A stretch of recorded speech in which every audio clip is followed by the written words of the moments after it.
नमस्कार दोस्तों, मैं अरुण बंकुल उन्नयन प्रकाशन के YouTube चैनल पर आप सबों का हार्दिक स्वागत करता हूं, अभिनंदन करता हूं। आज 22 मई दिन शनिवार और वैशाख शुक्ल पक्ष की एकादशी विक्रम संवत 2078 है।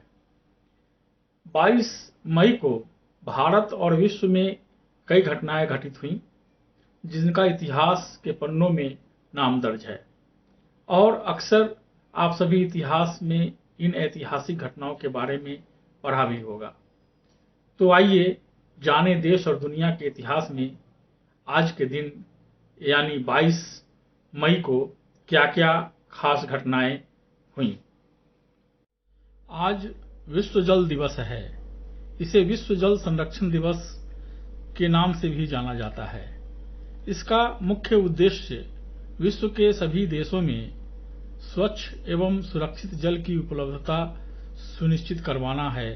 साथ ही जल संरक्षण के महत्व पर भी ध्यान केंद्रित करना है। ब्राजील में रियो डी जेनेरियो में वर्ष 1992 में आयोजित पर्यावरण तथा विकास का संयुक्त राष्ट्र सम्मेलन द्वारा आयोजित कार्यक्रम में विश्व जल दिवस मनाने की पहल की गई तथा वर्ष 1993 में संयुक्त राष्ट्र ने अपने जनरल मीटिंग के द्वारा निर्णय लेकर इस दिन को वार्षिक कार्यक्रम के रूप में मनाने का निर्णय लिया। इस कार्यक्रम का उद्देश्य लोगों के बीच में जल संरक्षण का महत्व, साफ पानी पीने योग्य जल का महत्व आदि बताना था।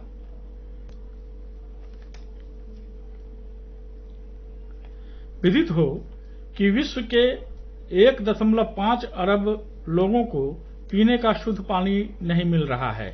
कहने के लिए धरती पर 70% से ज्यादा भाग सिर्फ पानी से ही भरा है, लेकिन यह पानी पीने योग्य नहीं है। शहरीकरण की वजह से अधिक सक्षम जल प्रबंधन और बढ़िया पेयजल और सैनिटेशन की जरूरत पड़ती है, लेकिन शहरों के सामने यह एक गंभीर समस्या है। जिन लोगों के पास पानी की समस्या से निपटने के लिए कारगर उपाय नहीं हैं, उनके लिए मुसीबतें हर समय मुंह खोले खड़ी है। कभी बीमारियों का संकट तो कभी जल का अकाल। एक शहरी को आने वाले समय में ऐसी तमाम समस्याओं से रूबरू होना पड़ सकता है। ऐसा नहीं है कि पानी की समस्या से हम जीत नहीं सकते। अगर सही ढंग से पानी का संरक्षण किया जाए और जितना हो सके पानी को बर्बाद होने से रोका जाए तो इस समस्या का समाधान बेहद आसान हो जाएगा। विश्व जल दिवस एक ऐसी ही जागरूकता का पाठ पढ़ाता है जिसमें दुनिया के हर इंसान पानी को बचाने और इसे अपना धर्म समझे, ऐसी सीख देती है। आज अंतर्राष्ट्रीय जैव विविधता दिवस यानी international day for biological diversity भी है। हर साल 22 मई को अंतर्राष्ट्रीय जैव विविधता दिवस मनाया जाता है। इसकी पहल सबसे पहले 90 के दशक में की गई थी, जब संयुक्त राष्ट्र संघ के तत्वाधान में साल 1992 में ब्राजील के रियो डी जेनेरियो में पृथ्वी सम्मेलन अर्थात अर्थ समिट आयोजित किया गया था। इसका मुख्य उद्देश्य लोगों को जैव विविधता के प्रति जागरूक करना है। आधुनिक समय में जैव विविधता विषय पर ध्यान देने की जरूरत है। ग्लोबल वार्मिंग के चलते पर्यावरण में विशेष बदलाव हुआ है। एक रिपोर्ट की माने तो आने वाले समय में पौधों और जानवरों के प्रजातियों में से 25% विलुप्त अवस्था में हैं। पृथ्वी की उत्पत्ति लगभग 450 करोड़ वर्ष पूर्व हुई और इस पर जीवन की उत्पत्ति लगभग 350 करोड़ वर्ष पहले हुई।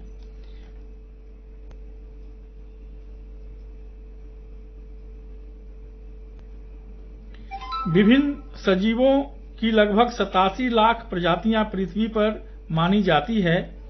इसमें लगभग 65 लाख भूमि पर एवं 22 लाख समुद्र में। अभी तक 87 लाख में से लगभग 12 लाख प्रजातियों की ही पहचान हो पाई है। विभिन्न प्रकार के कीट सर्वाधिक हैं। हाल के कुछ वर्षों में हुए अनेक जीवों के विलुप्तीकरण का मुख्य कारण मनुष्य है। इसे रोकना आवश्यक है। इस वर्ष अंतर्राष्ट्रीय जैव विविधता दिवस का थीम वन और जैव विविधता है। 50 करोड़ वर्ष के इतिहास में 5 महाविलुप्तीकरण का लहर आया और अनेकों प्रजातियां समाप्त हो गईं। अभी विलुप्ति की 6ठी लहर है, जिसका कारण मानव की विध्वंसक गतिविधियां हैं। उष्णकटिबंधीय वर्षा वन जैव विविधता संपन्न होते हैं। इस कारण इसे पृथ्वी का फेफड़ा कहा जाता है। ये ऑक्सीजन के प्रमुख उत्पादक एवं कार्बन डाइऑक्साइड के अवशोषक होते हैं। इनका विस्तार पृथ्वी कुल 7% भौगोलिक भूमि पर है। अंतर्राष्ट्रीय जैव विविधता दिवस पर यह संकल्प लेना होगा कि हम जंगलों को नष्ट नहीं करें, प्रदूषण घटाएं एवं प्राकृतिक संपदा का अत्यधिक दोहन नहीं करें, ताकि समृद्ध जैव विविधता का कायम रहे, जो प्रकृति के संतुलन के लिए अति आवश्यक है।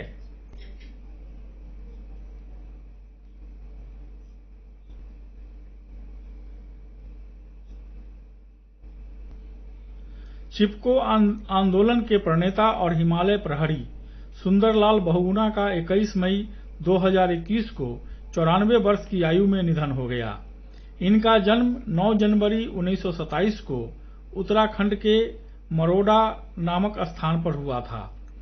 सन 1949 में मीराबेन व ठक्कर बापा के संपर्क में आने के बाद ये दलित वर्ग के विद्यार्थियों के उत्थान के लिए प्रयासरत हो गए तथा उनके लिए टिहरी में ठक्कर बापा हॉस्टल की स्थापना भी की। अपनी पत्नी श्रीमती विमला नौटियाल के सहयोग से इन्होंने सिल्याड़ा में पर्वतीय नवजीवन मंडल की स्थापना भी की। सन 1971 में शराब की दुकानों को खोलने से रोकने के लिए सुंदरलाल बहुगुणा ने 16 दिनों तक अनशन किया। वृक्षों की कटाई से रोकने के लिए इन्होंने पेड़ों से चिपकना शुरू कर दिया, जिसका नाम चिपको आंदोलन रखा गया और वे विश्व भर में वृक्ष मित्र के नाम से प्रसिद्ध हो गए।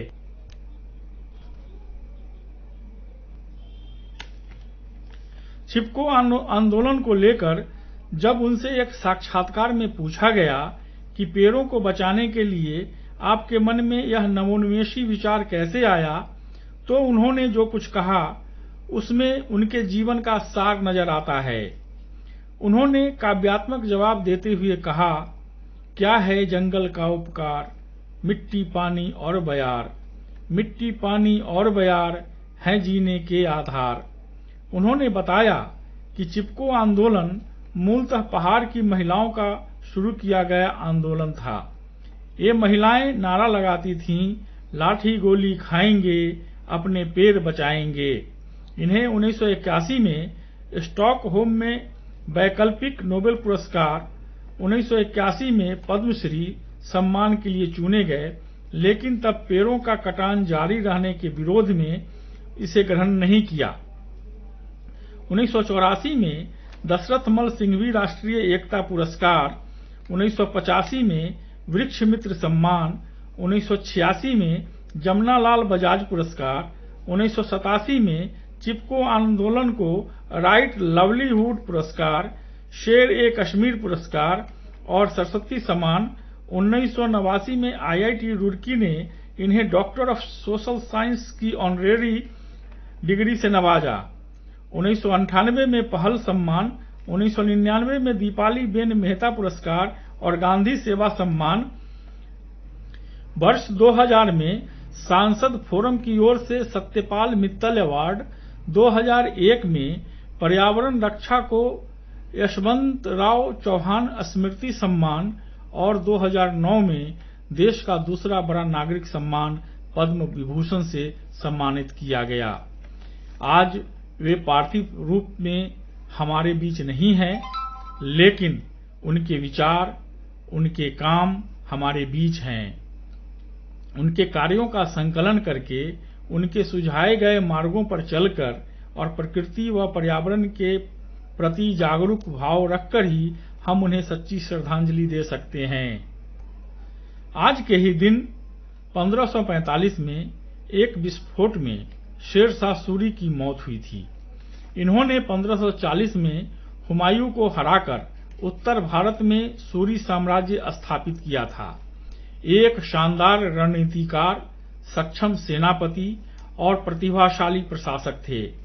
अपने 5 साल 1540 से 1545 के शासन के दौरान उन्होंने नई नागरीय और सैन्य प्रशासन की स्थापना की, पहला रुपया जारी किया, भारत की डाक व्यवस्था को पुनः संगठित किया और अफगानिस्तान में काबुल से लेकर बांग्लादेश के चटगांव तक ग्रैंड ट्रंक रोड बनवाया।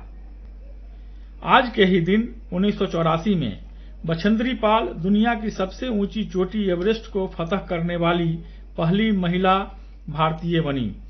वे एवरेस्ट की ऊंचाई को छूने वाली दुनिया की 5वीं महिला पर्वतारोही हैं।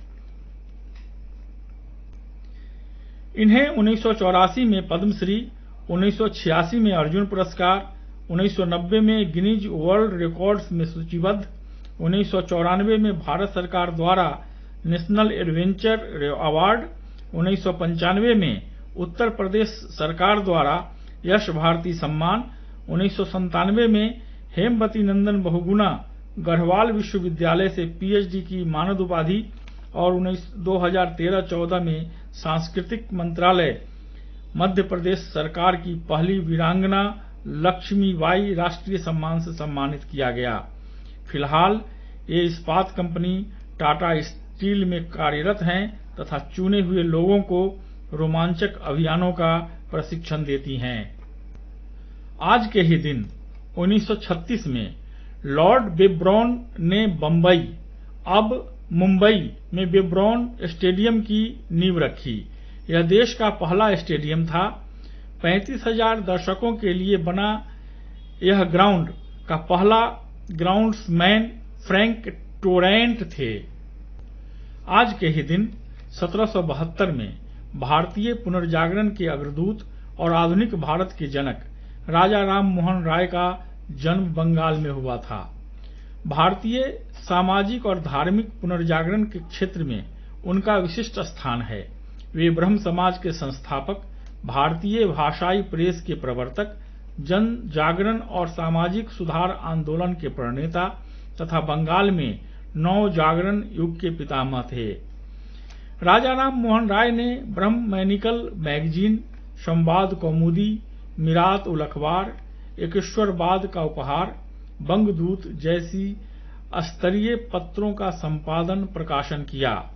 बंगदूत एक अनोखा पत्र था। इसमें बांग्ला, हिंदी और फारसी भाषा का प्रयोग एक साथ किया जाता था।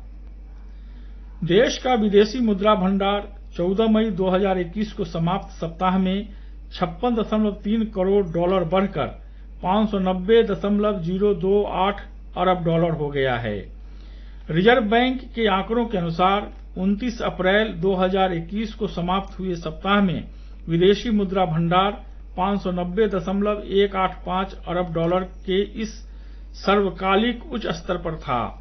7 मई 2021 को समाप्त सप्ताह में विदेशी मुद्रा भंडार 589.465 अरब डॉलर था। भारतीय रिजर्व बैंक ने केंद्र सरकार को 99,122 करोड़ रुपए देने का निर्णय लिया है। केंद्रीय निदेशक मंडल की वर्चुअल बैठक में यह मंजूरी दी गई। यह रकम जुलाई 2020 से 31 मार्च 2021 तक के 9 महीने के लिए है। बोर्ड ने यह तय किया है कि रिजर्व बैंक में आपातकालीन जोखिम बफर 5.50% तक बनाए रखा जाएगा। जालान समिति की सिफारिशों के मुताबिक रिजर्व बैंक के बही खाते का 5.5 से 6.5% हिस्सा आपातकालीन निधि इमरजेंसी फंड के रूप में रखा जाना चाहिए। विदित हो कि रिजर्व बैंक अपने सरप्लस रकम का 5.5% से 6.5% तक हर साल सरकार को लाभांश देने का वादा किया है। गौरतलब है कि भारतीय रिजर्व बैंक की स्थापना वर्ष 1934 में हुई थी और इसका संचालन reserve bank of India act 1934 के द्वारा किया जाता है। इस अधिनियम के चैप्टर 4 के सेक्शन 47 में उद्धृत है कि रिजर्व बैंक मुनाफे से जो भी सरप्लस फंड बचेगा उसे केंद्र सरकार को देगा। दोस्तों, अभी कोरोना का खतरा टला नहीं है। सभी लोगों से निवेदन है कि प्रोटोकॉल का पालन करें, सभी लोग वैक्सीन लगवाएं, स्वयं मास्क पहनें और दूसरों को भी मास्क पहनने को प्रेरित करें। 2 गज की दूरी बरकरार। आज के लिए बस इतना ही। कल फिर मिलेंगे। मेरे चैनल को लाइक करें, सब्सक्राइब करें और हाँ, बेल आइकन को दबाना न भूलें ताकि मेरे नवीनतम वीडियो आप तक बेरोक टोक पहुंचता रहे। तब तक के लिए नमस्कार। जय हिंद, जय भारत।